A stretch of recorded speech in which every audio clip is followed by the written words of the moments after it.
Okay guys, today we have a 2005 Volvo S60 and I actually replaced the brake check valve, which is right here. Now this car had some issues.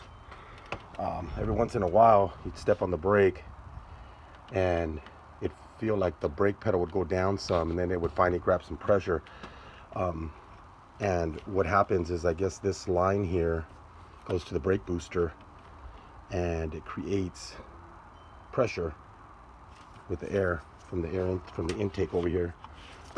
And this valve here is like a switch, and I had noticed in the old one they do come taped from the manufacturer, but it's a special type of tape that's sealed. This one here was actually taped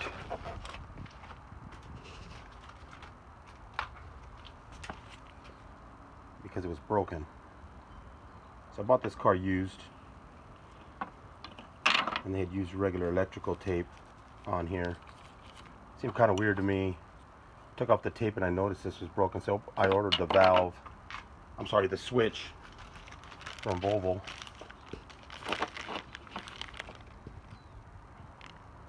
That's the part number right there, 314-00692. And the valves aren't cheap.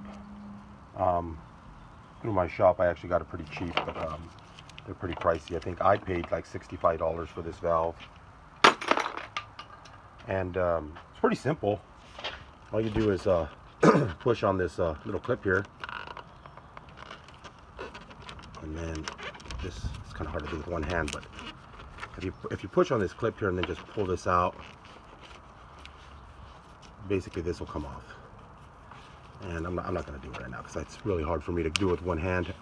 So this basically you push in on this little part here, and then you'll pull out that way. Take that, unplug that, and then there's like a little bracket here. You want to probably take that off, so you can either slide it up and then unclip it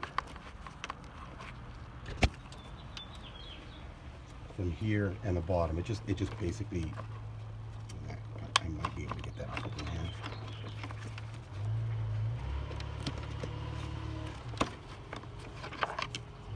That comes off like that, and then basically all you do is tug on the hose that way to get it off, tug on the hose this way to get it off, and then tug down on the other hose to get the other one off, and that's pretty much it. And then it's reverse order to put it back on. So hopefully this video helps you guys. Thanks for watching.